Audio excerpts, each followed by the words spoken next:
Studio Pro 8 is adding some exciting functionalities to Impact and Sample One. Impact, our drum sampler, is what we want to focus on first. So this is the brand new UI of Impact. It looks pretty awesome, I think. And when you click here where it says Impact, you can actually toggle between light and dark mode, which is pretty slick. Personally, I like the dark mode, but the new functionalities of Impact go far deeper than these cosmetic changes. A great example for this is the new function Send to Sample One. This is especially useful when you have a sample that you want to play on the keyboard. For example, I found this really cool 808 on Splice, which is the world's leading sample and sound library and also directly built into Studio Pro. And this is what it sounds like. And I can simply drop that onto the Impact sampler by just dragging it like so. And this is really profound because it has to download that from a third-party website and it does all that in the background. It looks very simple, but it isn't. And now I have that here assigned to my Atom and I can play the sample. So that's all fair and good. But how do I go about playing this across the entire piano roll now?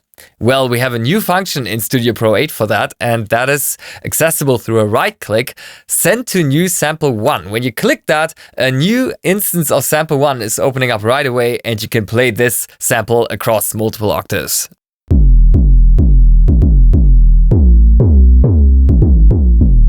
So that's awesome, but the next feature I like even more. I found this really amazing drum loop on Splice. And I would like to use that as a starting point for a new beat. But obviously I don't want to use it in its current form. Also because I'm an artist and I want to create my own things with these tones, but I don't want to use the pattern of somebody else. And that is super easy now because you can simply drag and drop this loop right here again onto Impact, but before you let go, this time you're gonna hold down Shift. And that was possible before, but what would happen in the previous version 7 is that it would simply slice it at every transient. This is no longer the case because now you actually get an editor, like a slice editor, that's very similar to the bend menu, but built directly into Impact. So you completely bypass the need to first drag this loop onto the timeline, then set your split points with the bend marker menu, and then re-import that. That was such a hassle. None of that is necessary anymore. Now you can very simply analyze the slice points where you want to have the next pad start. And then you can also zoom in, make individual corrections just like that. And once you're ready, you can hit slice. Now, when you have the create part option active, then this will actually reproduce this loop onto the timeline, but in MIDI. At first, it will sound the exact same.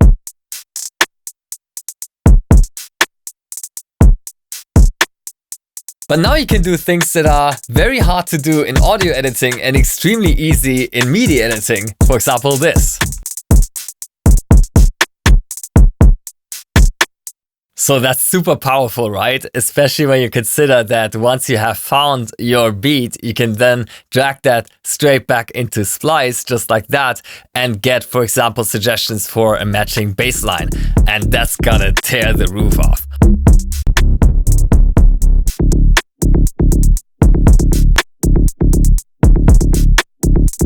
Almost forgot this is a launch video and there's many more features to cover. For example, one feature that has been requested by so many of you is that when follow tempo is engaged inside of Impact, that you should be able to define the BPM for correct time stretching right here and also be able to time stretch on a per pad basis to either half time or double time. This is now possible in Studio Pro 8, both for Impact as well as Sample One, which we're gonna cover in a moment. Finally, no more clunky workarounds using the timeline. Another highly requested feature that's now available for both Impact and Sample One, you're finally able to set the fade in and out points on a per sample basis, and this is completely independent from the envelopes. The visual indication for this has been so much requested. I've seen this in the community all the time. You can also set the fade in and out curves to be either logarithmic or exponential, and when you have loop mode engaged, then the crossfade can now be up to the length of the sample. This is really cool when you blend loops into each other or for some really interesting sound design, especially when working with Sample One.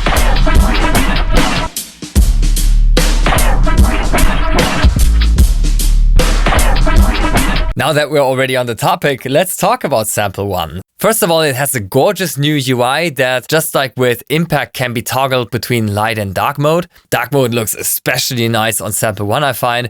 And the new fade in and out options that are, again, independent from the envelopes work extremely nicely, especially with less percussive sound material like this.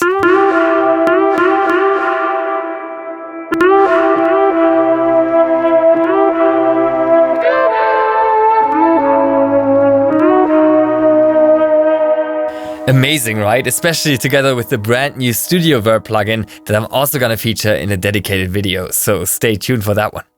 Probably the biggest feature of Sample One is the mod matrix, which features a couple of automation and modulation targets that have not been accessible before, and I've been asked about these all the time. I'm so glad to finally tell you it's here. For example, this is gonna be really something for all the electronic music producers out there. You can now automate things like loop length, loop shift, and the start at the end point of the sample. Can you believe it? We've been waiting for this for so many years. And this allows you to do some incredibly expressive modulations like this.